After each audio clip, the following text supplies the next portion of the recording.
24-hour voice in our National Weather Service.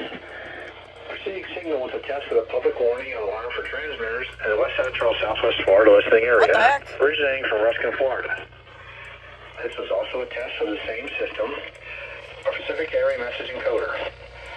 The same system will alert only the county or counties affected by a particular warning.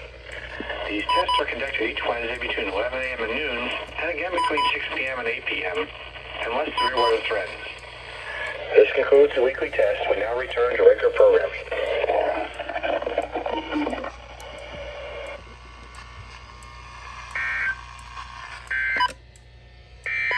Your coastal waters forecast for the KHB32 listening area for the following